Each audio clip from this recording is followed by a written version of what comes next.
c'est la priorité. C'est la priorité. Le 11 mai, quand on sortira du confinement, comment ça va se passer pour avoir des masques à disposition? Est-ce que l'État va fournir des masques? Comment on pourra se procurer des masques? Vous le savez, dans la région des Hauts-de-France, j'ai indiqué, nous avions commencé à constituer des stocks de masques jetables et puis surtout, on a décidé de produire massivement des masques en tissu réutilisables.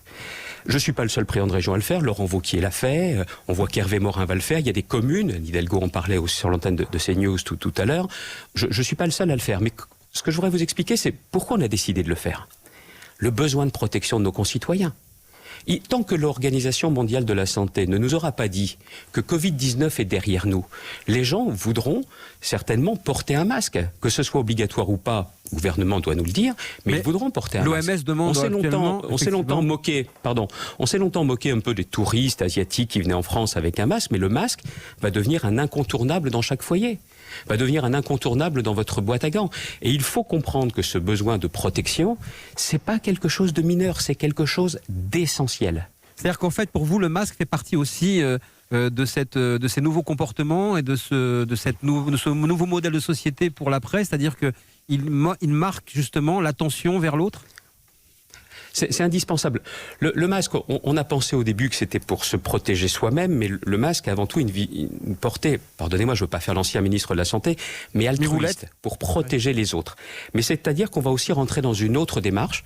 Ça ne doit pas être de l'hygiénisme, mais il faut quand même avoir de nouvelles règles d'hygiène, d'éducation à la santé. Mais ce que je propose au gouvernement, sur la question des masques, comment nous avons pu garantir qu'il y aurait 6 millions de masques, un masque pour chacun dans la région à la mi-mai? C'est parce qu'il y avait des initiatives individuelles au début, collectives ensuite, formidables. J'ai un entrepreneur de tissu, un industriel textile, il y en a encore, qui au départ a lancé une opération, le Mailleux, avec 10 000 couturières à domicile. Elles sont plus de 30 000. Et c'est une opération qui est en train justement d'essaimer partout. La région, ça a été, excusez-moi, assez facile au final, assez facile de regrouper les énergies, de leur donner une impulsion différente et de rentrer dans une sorte d'économie de guerre. Toyota, par exemple, fabrique des Yaris en France. Eh bien, ils vont fabriquer des masques. Ils ont acheté des machines. Une partie du personnel qui ne produira pas des voitures pour l'instant va produire des masques. Et tout ceci est en train de se structurer. Mais imaginez, si l'État faisait la même chose, c'est-à-dire d'être dans une sorte d'économie de guerre, de forme, pardonnez-moi, de réquisition de la force de production qui est disponible. On va en parler d'économie de guerre, on fait des masques. Absolument. On y est. On peut réussir. Et on protège les gens et on les rassure.